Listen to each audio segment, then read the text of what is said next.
ये भी एक माता बहनों को शिक्षा होती है। अपने भाग्य और किस्मत पर विश्वास करके हमेशा टिके रहना चाहिए। ये नहीं छोटी सी बात हुई कि कह दिया अस्तु।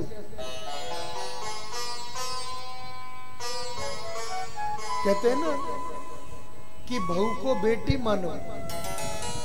बात कड़वी जरूर हो सकती है लेकिन सत्य भी होगी।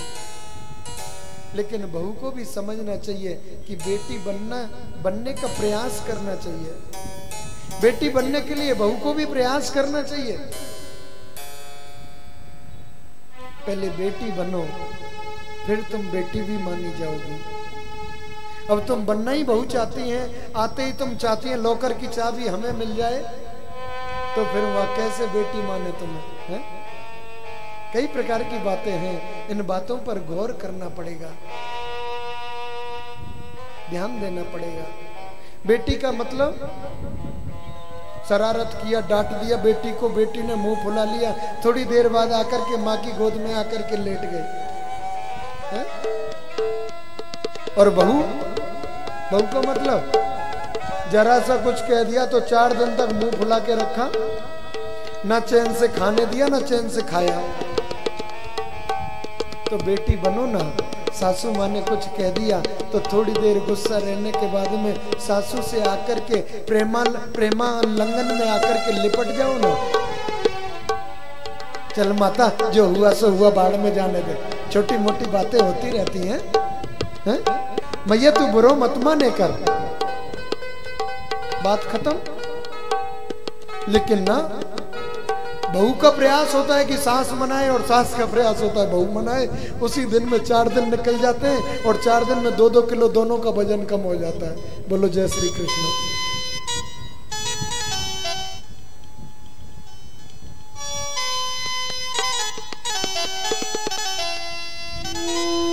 ऐसी नारी ऐसे ऋषि के साथ में ब्याही कि ना खाने का ठिकाना ना रहने का ठिकाना, और 40 वर्ष तक पत्ते फूल फल खा करके रहती रही, गुजारा करती रही।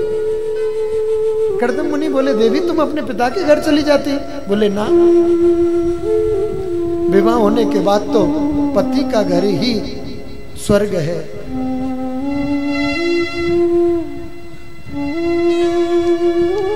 कर्दम मुनि बड़े प्रसन्न हुए, कहने लगे देवी नेत्र बंद करो।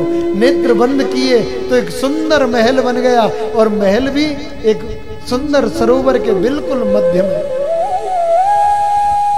जो वैभव माता देवूति ने अपने पिता के यहाँ नहीं देखा वो कर्दम मुनि के यहाँ प्रस्तुत हो गया। सरोवर में दोनों जनों ने प्रवेश किया, दोनों ने हाथ पकड़ के डुबकी लगाई तो माता देवूति तो हो गई 18 वर्षीय और कर्दम मुनि हो गए 20 वर्षीय, एकदम युवा। ये तपश्चर्या का प्रभाव। समय अनुसार पहली संतान ने जन्म लिया। अब पुत्र तो हुआ नहीं, विधि का योग देखो, 9 कन्याओं ने जन्म ले लिया। 9 कन्याओं के जन्म के बाद में कर्दम मुनि तो थोड़े विचलित हो गए। कर्दम मुनि सोचने लगे प्रभु किस चक्कर में डाल दिया, मुझे कन्या होने से कोई दुख नहीं है। आजकल तो एक हो जाए ठीक है, और दूसरी हो गई, माता पिता को चाहे कोई असर हो चाहे ना हो, पर दादी दादा कोमा में चले जाते हैं। 2-4 दिन तक तो रोटी पानी नहीं भाते। हमारे पास में आते हैं, अच्छा माता क्या हुआ? लड़की हुई है। अरे तो ऐसे मुंह लटका के क्यों बोल रहे हो लड़की हुई है? खुशी मना करके बोलो ना लड़की हुई है, है? लेकिन माताओं का ऐसे मुंह लटका के बोल दो, देखना पंडित जी थोड़ा पंचांग देख दो, लड़की हुई है कैसी है, ठीक है क्या? और लड़का हुआ होता है तो एक ट्रे में पेड़ा भर के उसके ऊपर 500 की पत्ती। हाँ महाराज बड़ी कृपा, बालाजी महाराज की बड़ी कृपा, लड़का हुआ है। लेकिन सत्य कहूं ना, ऐसी खुशी कभी लड़की के लिए मना करके देखना, वो लड़की कितनी भाग्यशाली होगी जो तुम्हें कहीं से कहीं पहुंचा देगी।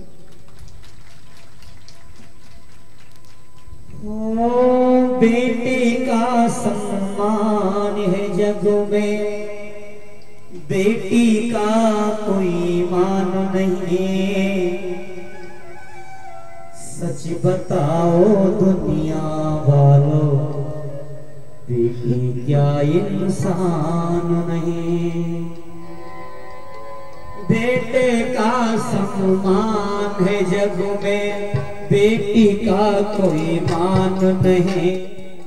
सच बताओ दुनिया वालों, बेटी क्या इंसान नहीं। सच बताओ दुनिया वालों, बेटी क्या इंसान।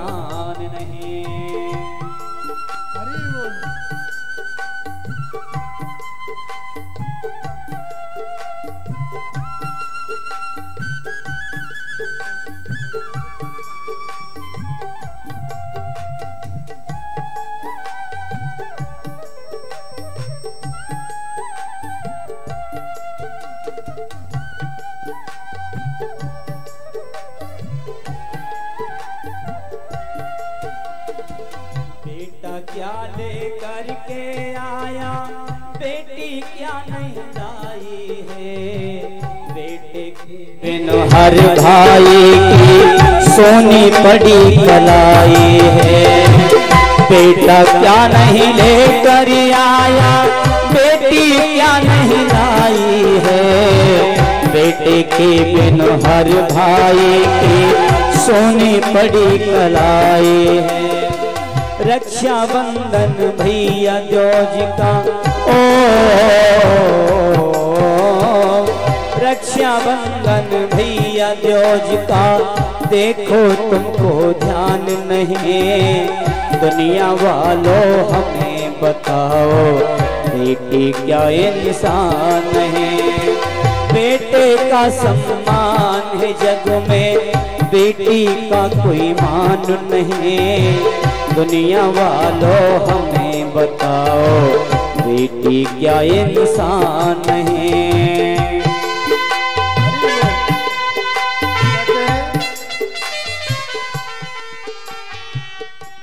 बेटा तो एक कुल को तारता है, बेटा होने से तो एक कुल पवित्र होता है। और वो भी जरूरी नहीं, सुपुत्र हो गया तो तार देगा और कुपुत्र हो गया तो डुबा देगा।